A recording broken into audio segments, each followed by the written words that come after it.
As a review for the 11th session of Castles and Crusades campaign, I had 4 players for this game, and we had a real good session.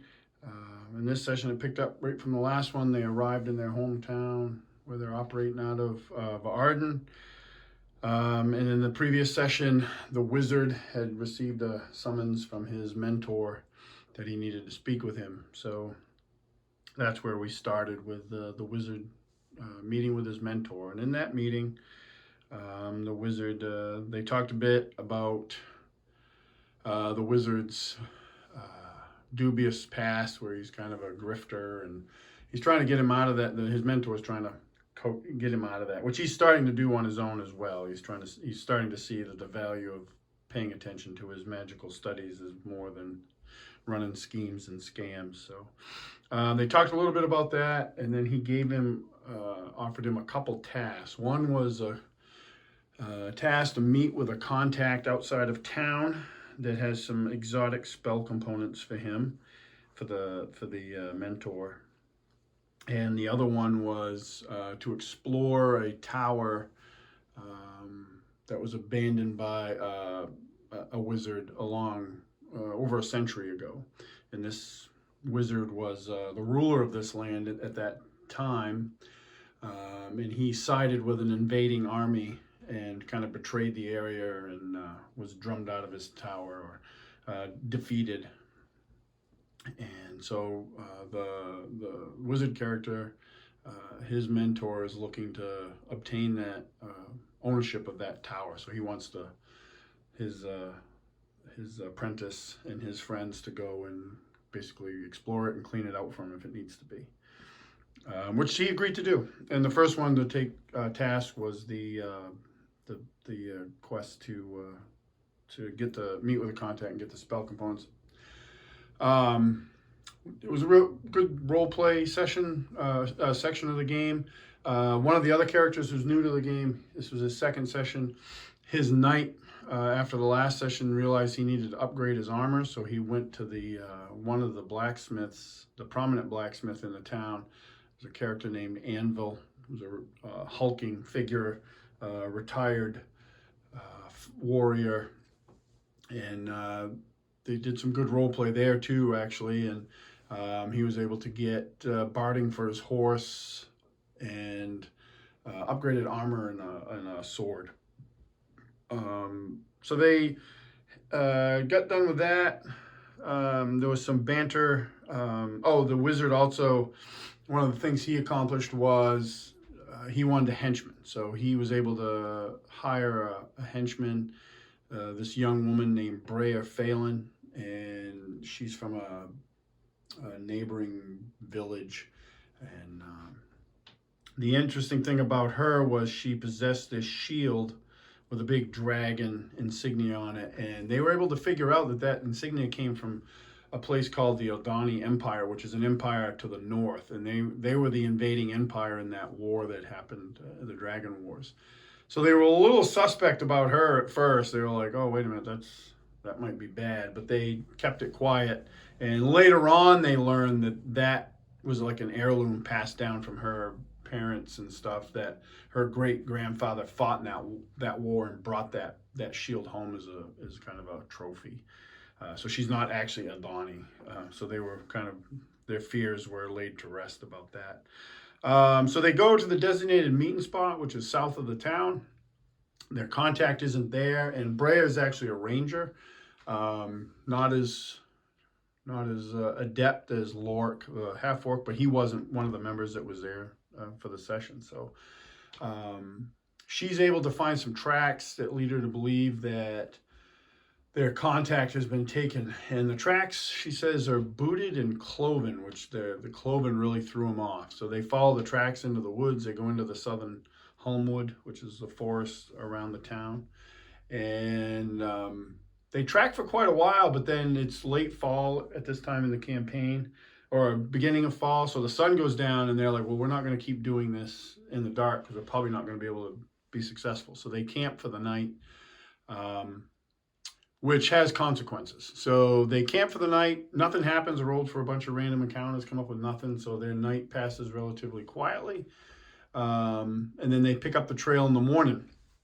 And in the morning, they find, after tracking for a while, Brea leads them to this clearing here, and in it are these beast-like creatures. There's a big bonfire here. This piece here is actually a homemade piece I made. It's not the greatest, but it does the job.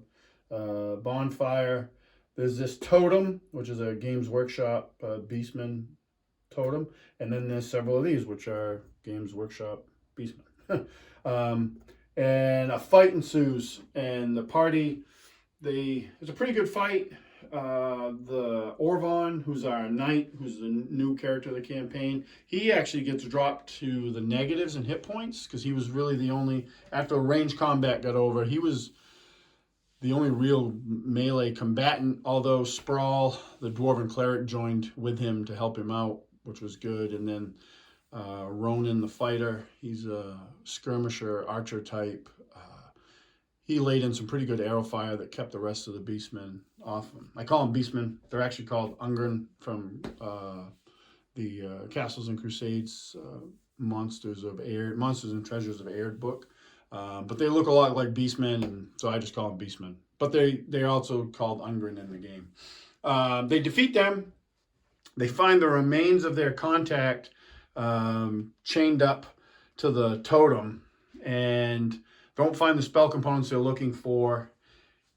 And they realize, I think they realized later on that by resting, that time that went by gave the Ungren beastmen time to kill him, and they sacrificed him.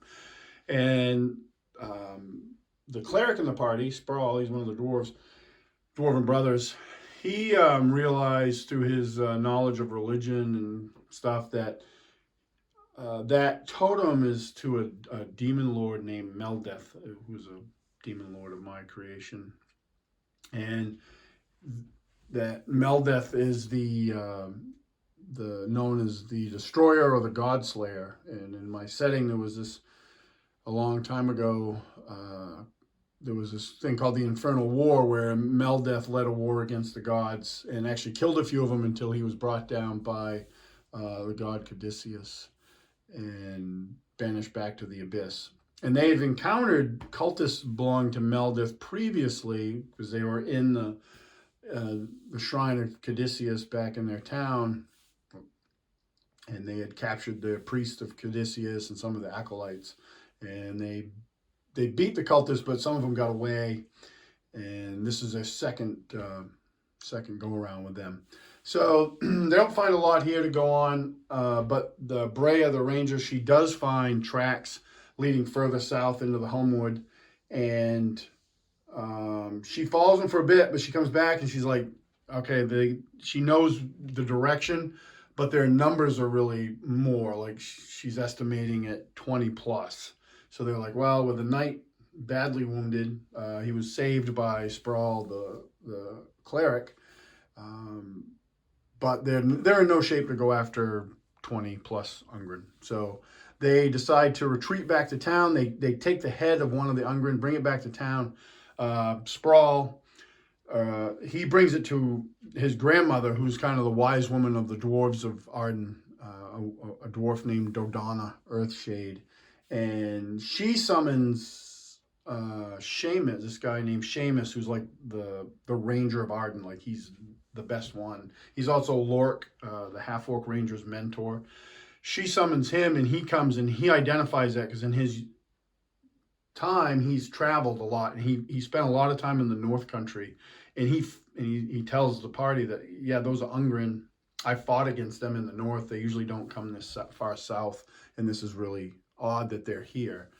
So they kind of left off there. The session ended with their plan to begin. The way this is set up is a West Marches style game. So at the end of the session, they tell me out of all their available plot hooks that they've uncovered or I've dropped, which one they're going to do, so I know how to prep for the next session. And they're going to follow the tracks further south to figure out what the Ungren are up to, which is cool.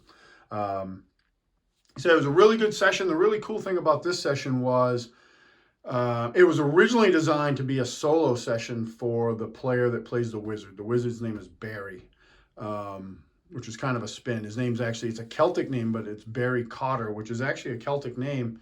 The player kind of did it as a spin-off of Harry Potter, which was funny. But so it was designed as a solo session for him because he was interested in playing a solo session. And I reached out to a couple of my players, to see if maybe they were available. It was a weekday. We played on a Friday, and one of them was immediately available. The other one wasn't, but then he changed some things, got available.